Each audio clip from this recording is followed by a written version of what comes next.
Então começou, pessoal. Esse aqui é o 2-1, o podcast do 1-2 Esportes. Eu sou o Fernando Rudinick e nessa edição a gente vai ter a estreia da Monique Silva e o nosso convidado nessa edição, dá para chamar de ex-goleiro já, Fernando Praz. Ex-goleiro, não, como falam, aposentado, né? Mas um ex-atleta profissional de futebol, né?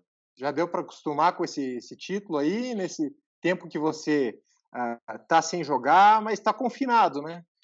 Em relação a internalizar, né, a aposentadoria, acho que demora um pouco, né? Porque o que eu sinto mais ou menos agora é óbvio, eu sei que eu parei de jogar, mas é mais ou menos como se fosse estivesse passando por um período de férias, né? Eu acho que a longo prazo, sim, eu vou, vamos dizer, perceber, né? Vai cair a ficha, até porque a minha rotina não, entre aspas, não mudou muito, porque quando eu parasse de jogar futebol, minha ideia era pegar uns meses para curtir, para aproveitar, né, para poder passear, e não dá para fazer nada disso, né? Eu estou praticamente 100% em casa, né? Claro que saindo para fazer algumas coisas, mas basicamente em casa.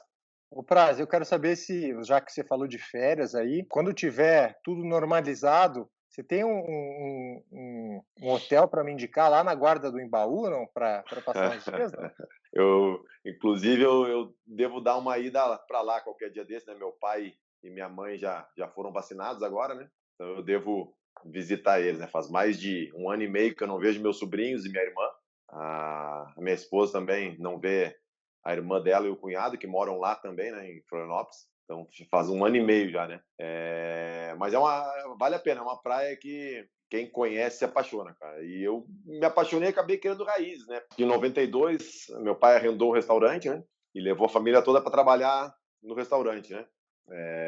A gente nunca tinha mexido com isso. Meu pai é advogado, minha mãe é funcionária pública. E nesse ano surgiu a oportunidade de comprar a casa em frente ao restaurante. E aí, com o lucro do restaurante, deu exatamente para comprar a casa na frente. Na época eram, parece que eram $15.000 na época. Aí, meu pai e minha mãe se separaram, meu pai foi morar na Guarda e faz 15 anos que ele tem o restaurante. E, pô, a Guarda é uma praia maravilhosa, né? Quem conhece, adora. E eu sempre tive essa ligação, né? Meu pai mora lá, minha irmã mora lá. E aí eu resolvi também me inserir nesse empreendedorismo do meu pai, né? Aí eu comprei essa pousada, né? Morada dos Praz. E quem toca para mim é minha irmã, né? É um negócio de família. Então, logo que eu puder, eu devo estar fazendo uma visita para lá, por lá, para ver como é que tá. Eu vi que tem até no Airbnb, né? Eu fui procurar ali, tá lá, Morada dos Prazos, e É, você tá como o cara que recebe lá, como é que fala? o host, Anfitrião? o É anfitrião. anfitrião. Isso aí, Mas anfitrião. então o cara vai alugar lá, vai é uma pousada, né, vai ficar lá um tempo e você vai receber lá, não?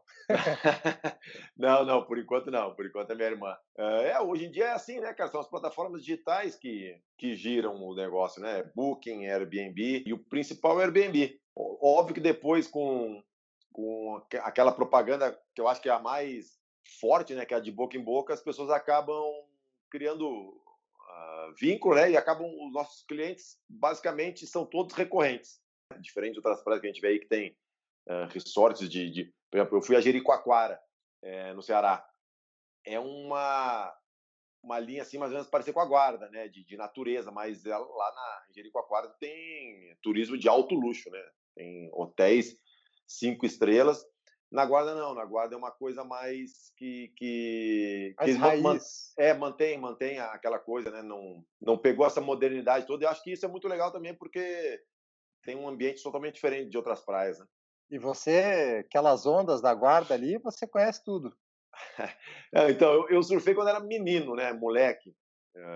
Aí, 96, 97, eu tive uma lesão no joelho, eu fiz o cruzado, né?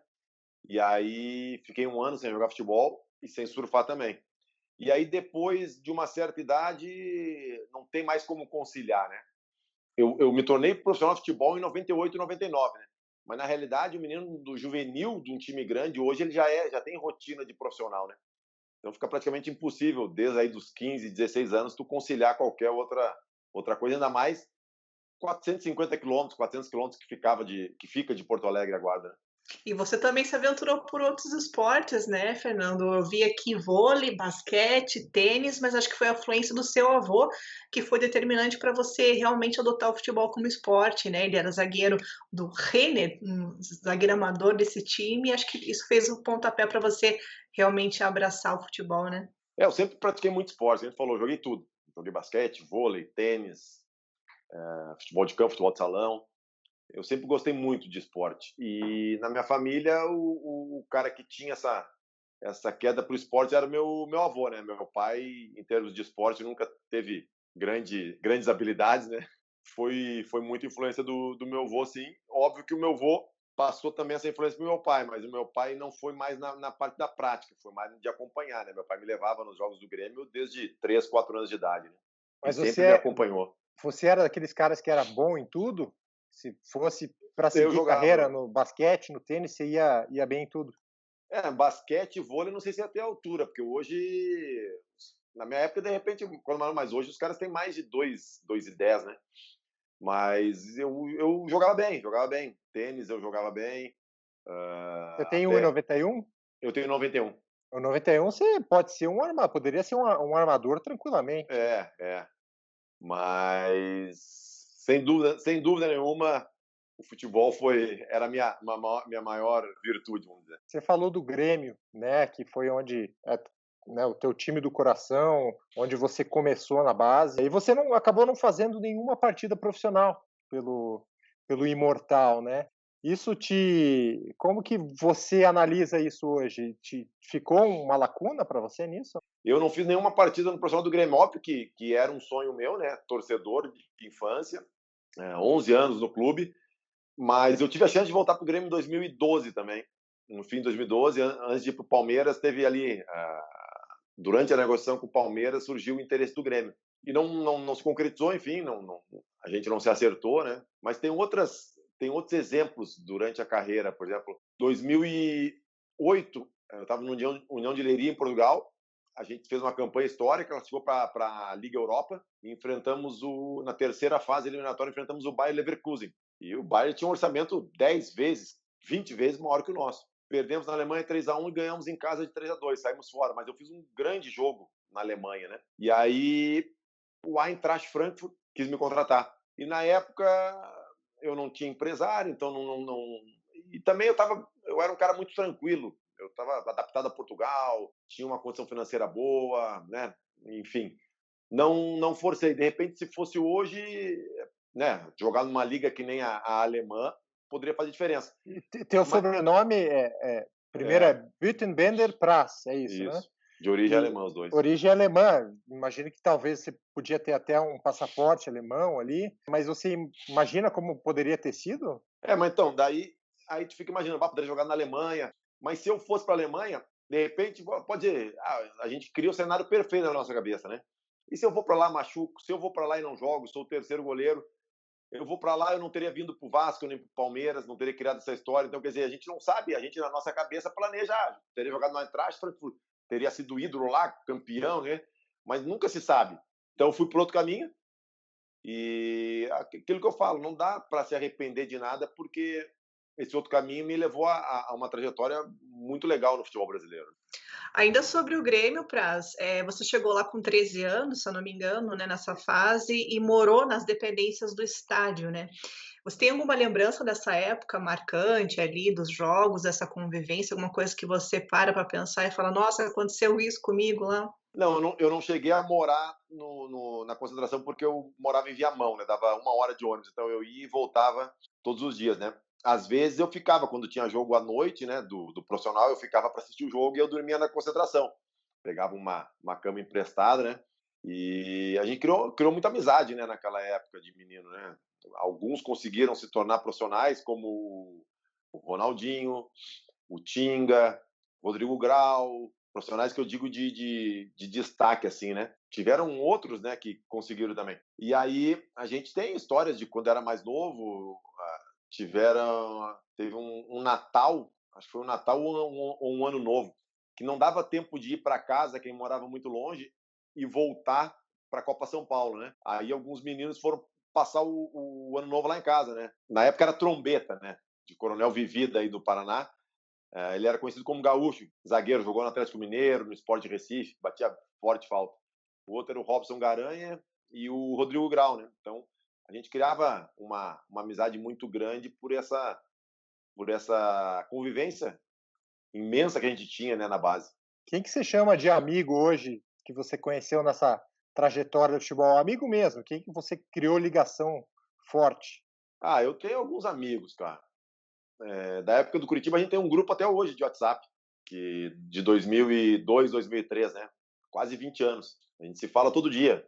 Tem o Marcel, o Lira, tem o Danilo, o Gelson, tem o Roberto Brum, Senador? Tcheco, Senador Brum? senador, tem o Tcheco, tem o Douglas, tem o Fernando Visotto, tem o Rafinha, eu tenho um cara que me dou muito bem também no futebol, o Alexandro. Tem vários amigos, cara, vários amigos, sim.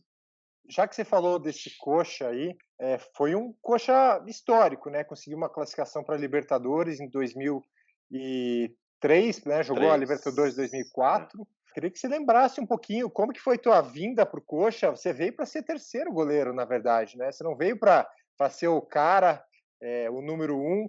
E você não era Fernando Praz naquela época, né? Era só Fernando, né? Era Fernando. A gente fez uma campanha espetacular, né? Já em 2002, ainda era aquele último ano com 8 classificados, né?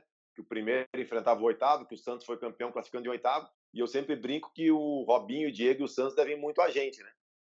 A gente precisava ganhar um dos dois jogos, Figueirense em casa ou Gama fora. A gente empatou com o Figueirense em casa e o Gama veio jogar com um time totalmente desmantelado, já estava rebaixado, e nós acabamos perdendo para o Gama de 4-1. E aí o Santos se classificou em oitavo, tirou o São Paulo, foi passando, né? E foi campeão naquela final da pedalada, né? Aí em 2003, nós montamos outro grande time. Eu acho que na 18ª rodada a gente era líder do Campeonato Brasileiro. Se não me engano, nós chegamos em quarto naquele ano, atrás do Cruzeiro, que foi o campeão da Tríplice Coroa, né?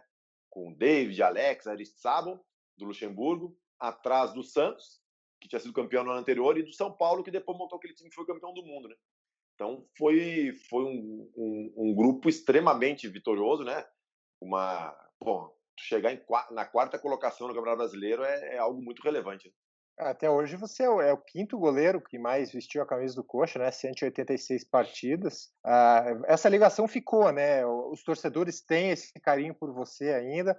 Claro que teve aquela final da Copa do Brasil depois, né? Que você venceu o Curitiba, né? Pelo Vasco. Mas essa ligação ficou. Eu acho que você gosta bastante do clube, da cidade também, né? Não, eu adoro Curitiba. Eu adoro Curitiba. É um dos clubes que eu tenho mais identificação. Posso dizer que eu torço para o Curitiba hoje, acompanho muito, torço para o clube se reerguer, se puder ajudar de alguma maneira, claro, agora dentro de campo não, mas fora de campo, vou estar sempre disposto a ajudar, sem contrapartida nenhuma, porque foi um clube que, na realidade, me colocou no cenário do futebol profissional, né, de alto nível. Né? Te abriu as portas, né? Você veio do Vila Nova, né? Eu vim do Vila Nova, trazido pelo Sérgio Ramírez, né? O Ramírez que me levou para o Vila Nova como treinador, né? E aí depois ele foi para o Curitiba como coordenador técnico e me indicou para o Curitiba. E aí eu fui indicação dele e o Joel Santana na época indicou outro goleiro que era o Ellerson, né? Eles levaram o Ellerson e o Nicolas, o Yugoslavo. O Ellerson era do Fluminense, né? O Ellerson era do Fluminense, né? E eu fui como uma aposta do clube, né? E os outros como um pedido do treinador. E acabou que eu consegui jogar e fiz 4 anos praticamente maravilhosos aí no Curitiba. Já que a gente está falando do coxa, Praz, o Wilson recentemente fez 250 jogos, é da sua posição, e ele está ali agora no top 3, te passou aí, né, nessa briga aí de top 5, top 6. O que você acha dele? Assim, você já teve a oportunidade, acredito, de falar com ele algumas partidas ou não? Que ele tem se consolidado nos últimos anos como um dos nomes principais aí do Coritiba, como um ídolo. Como que você vê ele se firmando nesses jogadores que mais atuaram com a camisa do coxa? Eu acho que a gente tem que bater palma falando de goleiros, né? Que conseguem ser longevos num time, né? Porque é uma posição que é extremamente cobrada. Se o time perde com um gol de pênalti, tomou, eles vão te culpar por causa do gol de pênalti. Se tu faz 10 defesas no jogo e tu toma um gol, eles vão dizer que tu não pegou a que precisava. E ali a cobrança do Curitiba sempre foi muito grande, né? E o Wilson pegou alguns momentos complicados aí no Curitiba, né? De rebaixamento. E com tudo isso, tu conseguir ter essa moral, né? E construir essa história que ele está construindo, isso é mais relevante, mais impressionante ainda, né? E eu acho que todo clube tem que ter um cara que seja uma bandeira, assim, né? Que além de ser uma bandeira do clube, ele realmente represente, né? E os valores também do clube, né? Isso acontece com muitos meninos da base que sobem, que tem essa identificação com o clube, mas também com jogadores assim, que conseguem criar uma história legal. Você jogou até os 42, né? É uma idade que não é tão comum a gente ver um goleiro jogando, né? Eu queria que você tentasse explicar para quem está nos ouvindo, para quem está nos assistindo no YouTube, o que você bota ali como ganhos da experiência para o teu jogo aí de goleiro e o que você perde na questão física para um goleiro mais jovem que está vindo. Como que você faz esse balanço para jogar tanto tempo e jogar em alto nível tanto tempo? Eu acho que a experiência para o goleiro é fundamental, né? Tanto é que a gente vê um atacante com 17, 18 anos, 19 anos, aos montes jogando, né? Goleiros dificilmente se vê, né? Claro que tem as exceções, mas normalmente é 24, 25 anos, porque é uma profissão que ela exige, que ela não aceita oscilação. E um jovem, ele oscila, um atacante oscila bastante, e o goleiro não pode oscilar. Então, até tu atingir a maturidade, demora um pouco mais, né, para conseguir esse equilíbrio. E a experiência é fundamental para isso, né? Agora, tu perde, óbvio, todo atleta perde com o tempo, depois de uma certa idade, principalmente força muscular e explosão, né? Hoje, com a tecnologia que tem de treinamento esportivo, tu consegue retardar isso muito, muito, muito, muito. Aí também, além dessa perda de explosão, de força, tem o desgaste do corpo, né? Recuperação também mais lenta, né? Tu começa a ter que descansar mais entre um treino e outro. Antes, com 20 e poucos anos, tu treinava, ia, por exemplo, caminhar no shopping. Hoje tu tem que descansar. Mas tem as lesões também, né? Por desgaste de articulação. E essa questão é uma questão muito complicada porque cada um tem sua particularidade. Agora, a questão da força, da explosão, hoje tem treinamentos e aparelhagem que te permitem trabalhar isso e diminuir ao mínimo, né, a força e a explosão. Eu tive a sorte de pegar no Palmeiras essa mudança, né, de treinamentos. Então, o Palmeiras, desde 2015, tinha um aparelho que eu acho que foi um dos que mais usei, e agora no Ceará também tinha, e o pessoal começou a usar porque eu trouxe essa rotina do Palmeiras, né?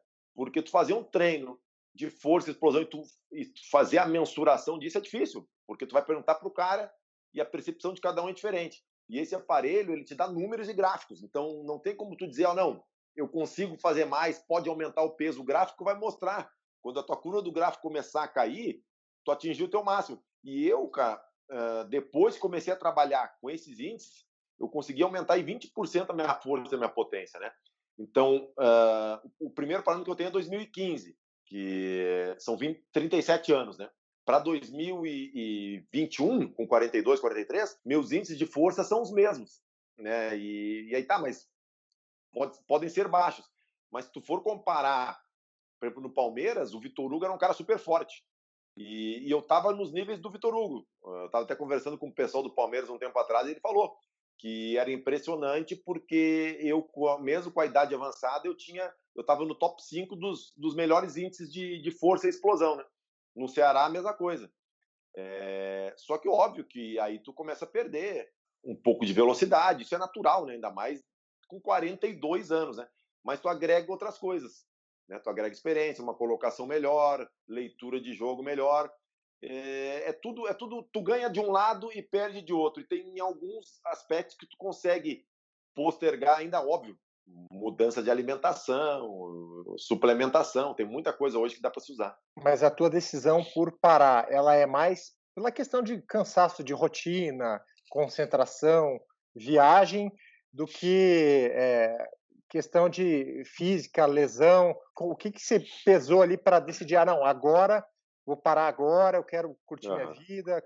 Tem gente que para porque não consegue mais, o corpo não responde, né? Tem gente que para porque não consegue levantar todo dia de manhã com um propósito, né? Aí a parte mental. Eu, te falar a verdade, em todos esses aspectos eu tinha condição de continuar, tanto na mental como na física, mas eu sempre fui um cara que me cobrei demais, me cobrei demais. E para mim é difícil aceitar que eu não possa mais fazer 100%. Pô, Praz, mas os teus 98, 99% dá para tu jogar mais alguns anos. Para quem está de fora, de repente dá, mas para mim não. Se eu não tivesse 110%, eu não ia eu não ia me sentir satisfeito. E eu ia começar a me cobrar em cima do Fernando Praz, que de repente eu não conseguiria mais manter, ainda mais com o calendário, né? Nós voltamos da pandemia, eu fiz em 6 meses 52 jogos, cara. É um troço absurdo. É muita Né? coisa. Então, para mim, foram vários fatores que me levaram a parar essa cobrança, né? Que eu sempre fui muito perfeccionista, de não poder dar 100%, de poder dar só 99%, e para mim não vale, não me deixa feliz. E também questão, a dor, tu trabalha com dor, o atleta de alto nível com dor sempre. É difícil pegar um atleta de alto nível e ele dizer que não trabalha com dor. E também a parte familiar, que já era uma coisa que eu vinha discutindo com a minha família desde 2019, né? Que 2020 seria meu último ano, e a mudança para longe de casa também, isso também influencia na decisão. Né? E acabou, né, parece que você se aposentou sem torcida, né, nesse cenário que a gente infelizmente está vivendo há mais de um ano. Foi na vitória ali contra o Botafogo e acabou que nem público você pôde ter esse contato que sempre foi presente nos clubes pelos quais você passou, né? Se eu posso dizer que tem alguma coisa que me incomoda e que me frustrou nesse meu processo de aposentadoria, foi isso. Acho que a única coisa, o resto tudo eu levei muito na boa. A única coisa que me deixou um pouco frustrado, que eu não posso dizer que foi da maneira ideal, foi isso, essa relação de poder ter parado de jogar com torcida, né, com o estádio cheio. Complicado isso, né? Porque você está acostumado com a torcedor, é outro jogo, né? Com torcida e Não, sem não torcida, tem. né? No começo tu leva na boa, depois tu acostuma, né? Parece normal, mas chega uma hora que, principalmente em jogos grandes, fica uma sensação de vazio, de que está faltando alguma coisa, sabe? É uma sensação de melancolia. Que vai jogar contra um Flamengo, Ceará e Flamengo, no Castelão, era para ser um jogo espetacular. Aí tu entra, pô, tem meia dúzia de diretor gritando na arquibancada, né? Então é melancólico. É só xingamento na Só. beira do campo ali, né? Ô, Praz, você falando aí da questão de lesões e tal, a que mais doeu para você foi a da Olimpíada. Foi, sem dúvida nenhuma, né? Pelo contexto todo. Primeiro, por ser a primeira convocação. Ser uma Olimpíada, um título inédito que o Brasil não tinha em casa. Palmeiras, 23 anos sem ser campeão brasileiro. Eu, com 38 anos, chegando numa seleção. A seleção passando por uma troca de comando. Né? Muitos que jogaram a Olimpíada foram para a seleção principal depois. Então, sem dúvida nenhuma, foi o momento mais difícil assim, em termos de lesão na minha carreira. E depois você acabou jogando com o Everton, né? Que foi quem te substituiu na seleção. Vocês chegaram a conversar sobre isso? Porque a carreira dele também deu um salto depois daquela medalha de ouro, né? Como que foi a convivência de vocês, o papo de vocês sobre esse assunto especificamente? Não, a gente nunca tocou no assunto específico da minha lesão, da substituição dele, né? Mas, sem dúvida nenhuma, eu acho que para todos ali, né? Todos que foram campeões olímpicos deram um salto na carreira. Vários foram vendidos para fora, outros se tornaram referência nos clubes onde atuavam, né? Afinal de contas, eu sempre falo, né? O futebol ele respeita quem vence, quem é vencedor, cara. E tu conquistar um título olímpico que ninguém tinha conseguido conquistar, e olha que grandes tentaram, né? Teve Ronaldinho na seleção, teve a com Romário e Bebeto, tiveram grandes times, né, e que não conseguiram o título olímpico, né? Tem uma dúvida aí que você pode tirar aí para aquele goleiro amador que vai jogar aquela pelada. Como que pega pênalti, cara? Qual que é o segredo? O que você tem que Sorte. ver?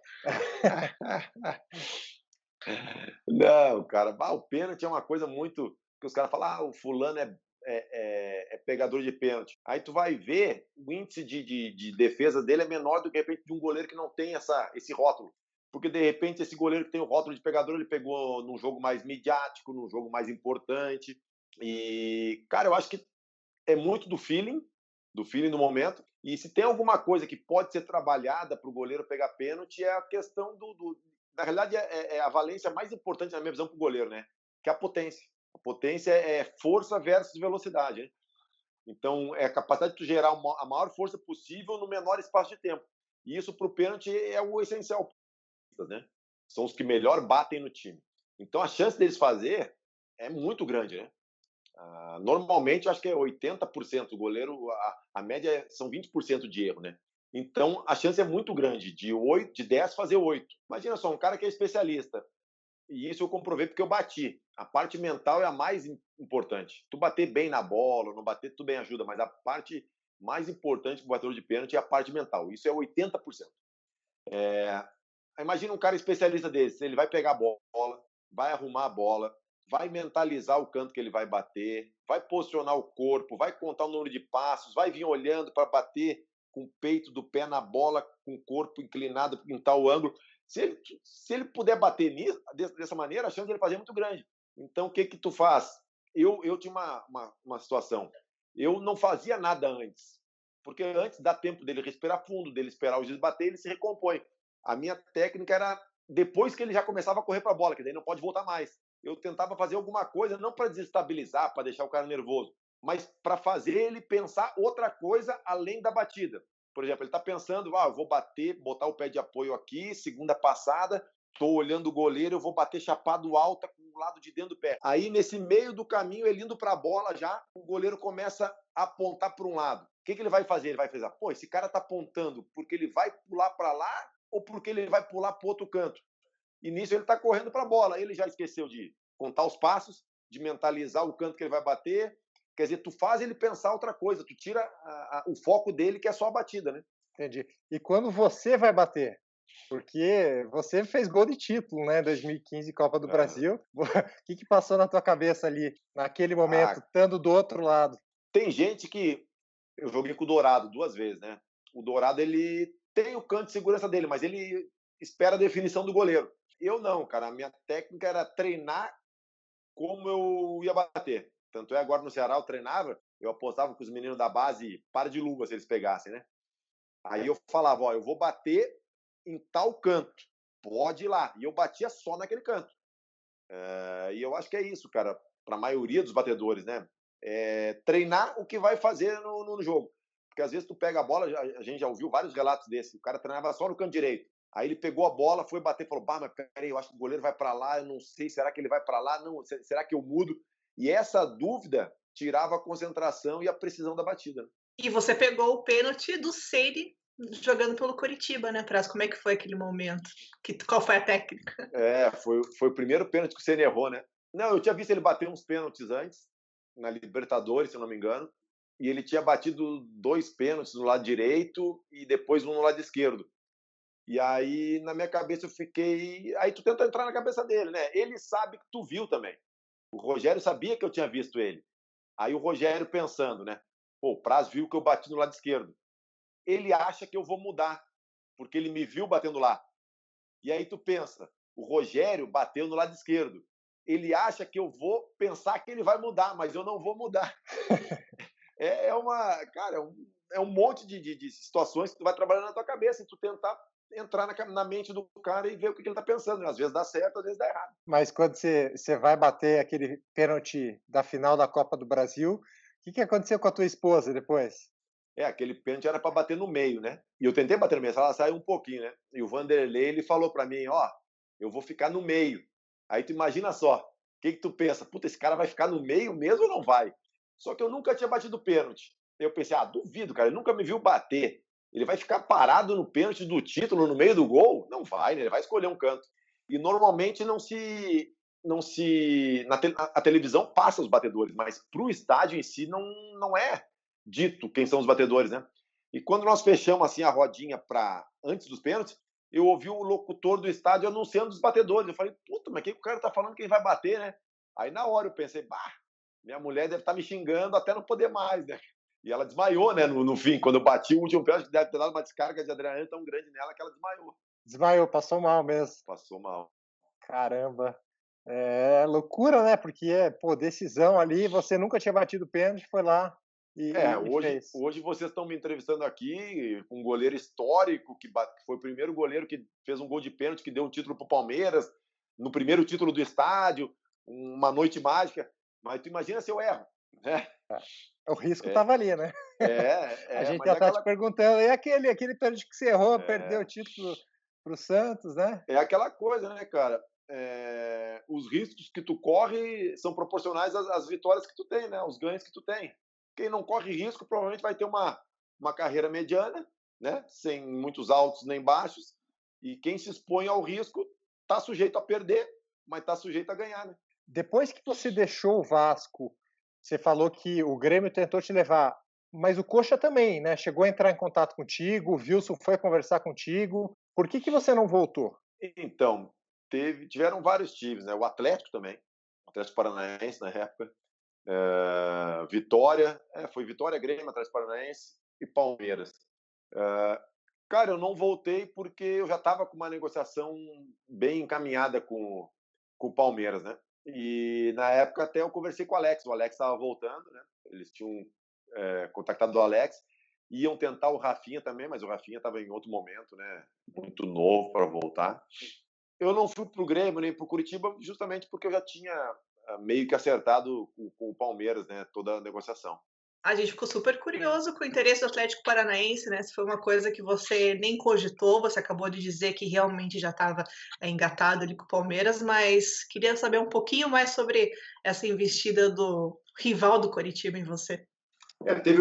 Já tinha tido uma situação anterior quando o Antônio Lopes era diretor do Atlético, né?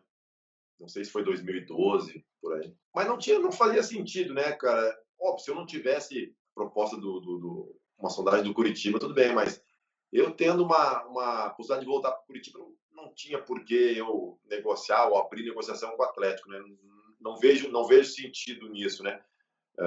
Então a chance essa chance de eu ter jogado no Atlético, ela seria muito pequena. Entendi. Fernando, eu ia te perguntar o seguinte: fora do futebol, cara, durante a tua carreira você ainda foi um dos líderes do bom senso, né?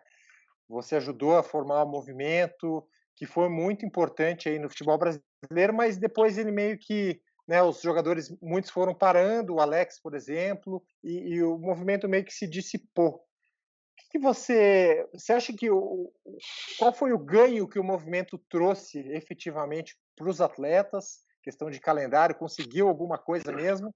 E por que não teve continuidade? Em termos de calendário, a gente levantou várias questões, né? Respeito às datas FIFA, que ainda não tem, as férias de um mês, que, claro, agora não dá para falar, mas normalmente se tem. Pré-temporada de um mês, não se tem, mas se aumentou 2, 3 semanas, né?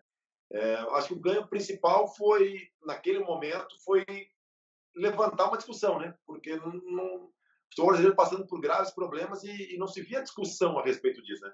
Não resolveu, tanto é que até hoje uma das principais discussões no futebol brasileiro é o quê? Calendário e a questão financeira.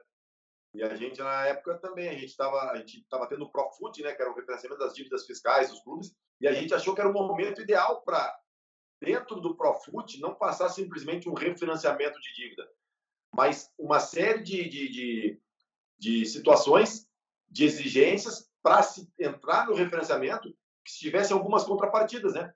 Em termos de gestão, limite de gastos, não poder adiantar verba de mandatos posteriores, comprovação de pagamentos em encargos trabalhistas, né, sociais, e algumas coisas passaram. Só que, óbvio que a gente não conseguiu tudo, até porque, como tu falou, muitos jogadores pararam e é difícil, durante a carreira, o jogador conseguir se dedicar a isso, né? É muita correria, muitos compromissos. A gente conseguiu se reunir, acho que umas 3 vezes, né, em São Paulo, mas eu acho que foi um primeiro passo dado legal, mas óbvio que faltou dar continuidade por uma série de fatores e de dificuldades, algumas naturais e outras também impostas, né?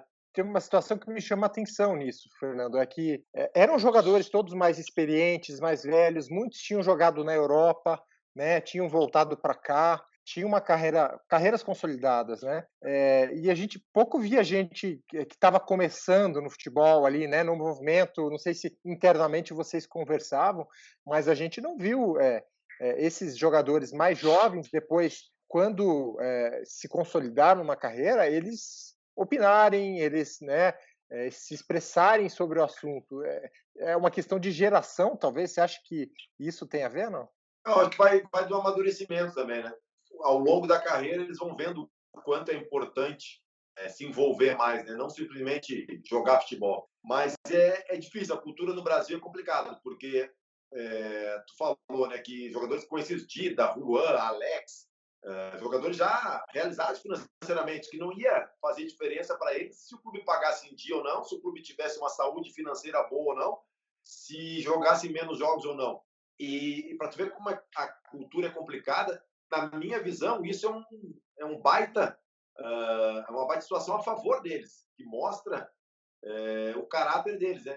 Algumas pessoas levaram para o outro lado, levaram isso de uma forma pejorativa, dizendo que eram jogadores ricos, que só queriam jogar menos e ganhar mais, e pelo contrário, a gente queria um equilíbrio de jogos e mais oportunidades para séries inferiores, porque hoje tem um desequilíbrio. O clube grande joga demais e o clube pequeno joga de menos.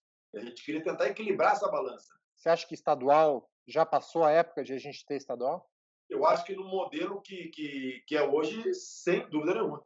Porque um dos argumentos era o seguinte: os caras, esses ricos, querem acabar com o estadual, aí vão deixar na miséria, vão quebrar os clubes pequenos, né?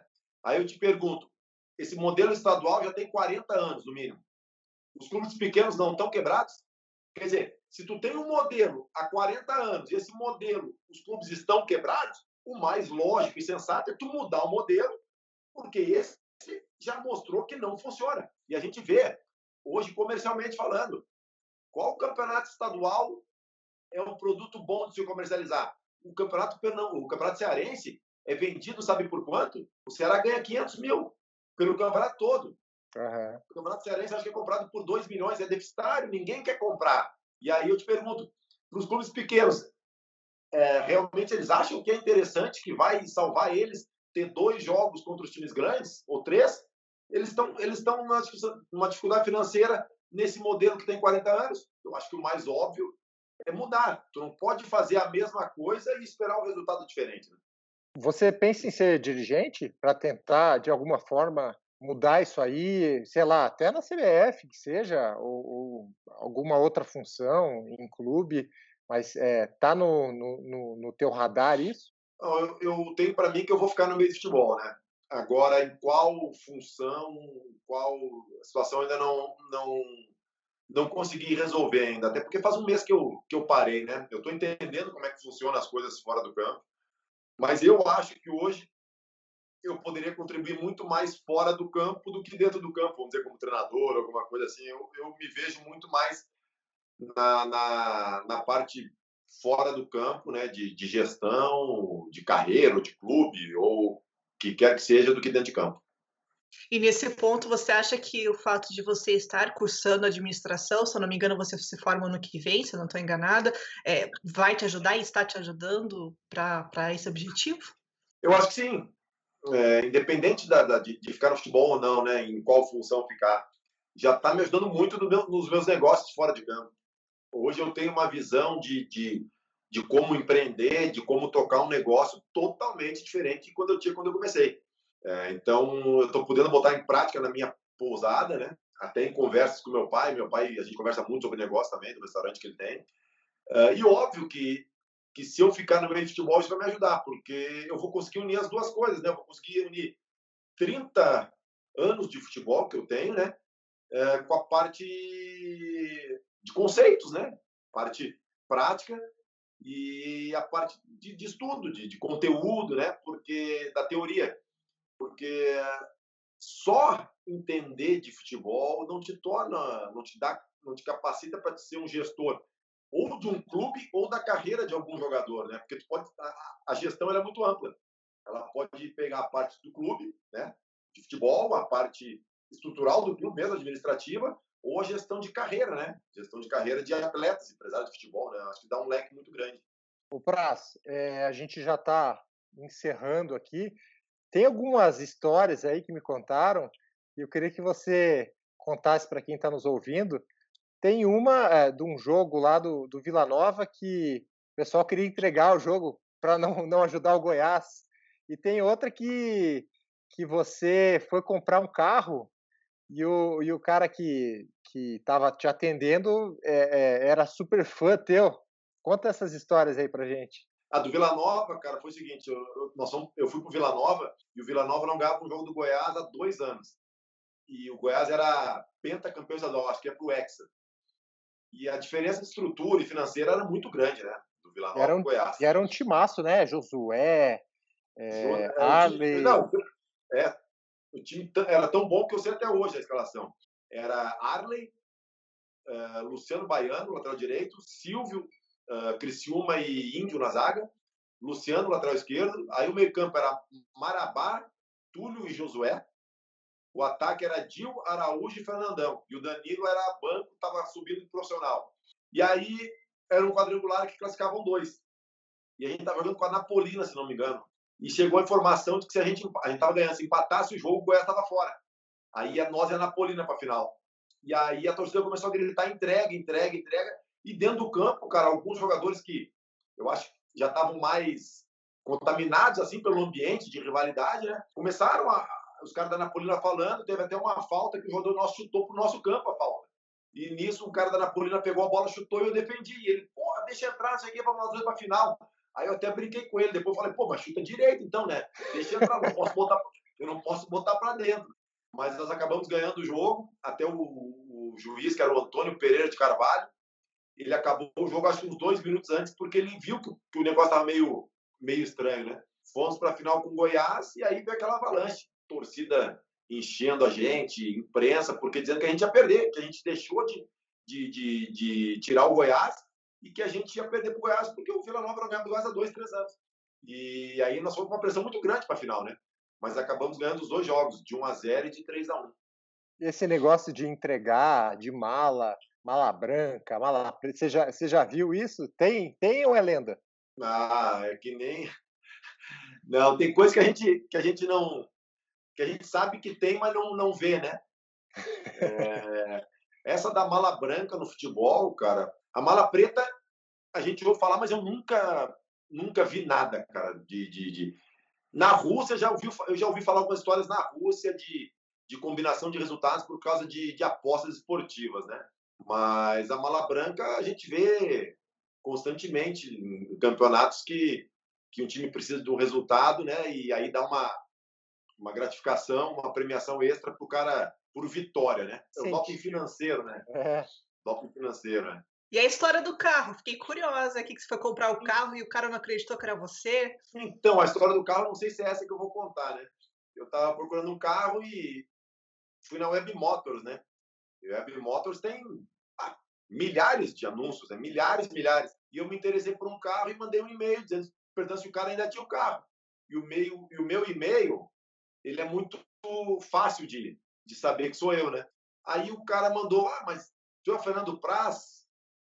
Eu falei, sou. Ele falou, pô, não acredito. Eu fui pesquisar um carro dentro de 100 modelos que tem, mandei uma mensagem para um de mais de 1.000 anúncios que tinha, e o cara era palmeirense. Já é uma coincidência. Tudo bem, tem 14 milhões de torcedores do Palmeiras, mas o cara tinha uma tatuagem minha. Quando ele me mandou a foto, eu falei, que legal, sei o quê. Mas onde é que tu viu isso? Ele falou, não, é minha. Eu falei, não acredito. Eu mandei mensagem para um cara que tem uma tatuagem minha, né? Então, porque se for pegando 200 milhões de pessoas, acho que 3, 4 tem tatuagem minha. E eu mandei o e-mail para comprar o carro justamente do cara que tinha uma tatuagem minha. Mas depois dessa, você comprou o carro.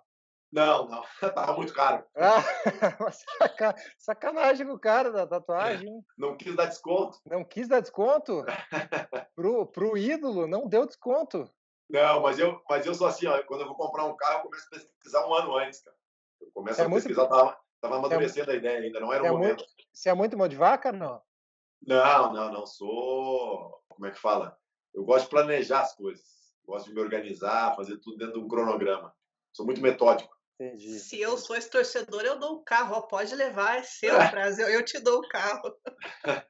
Praz, estamos fechando aqui. Muito obrigado aí pela atenção. Pô, super legal o papo com você e a gente espera te ver aí, quem sabe aí no fora dos gramados, né? Mas sempre envolvido aí com o futebol. Valeu, obrigado. Um grande abraço.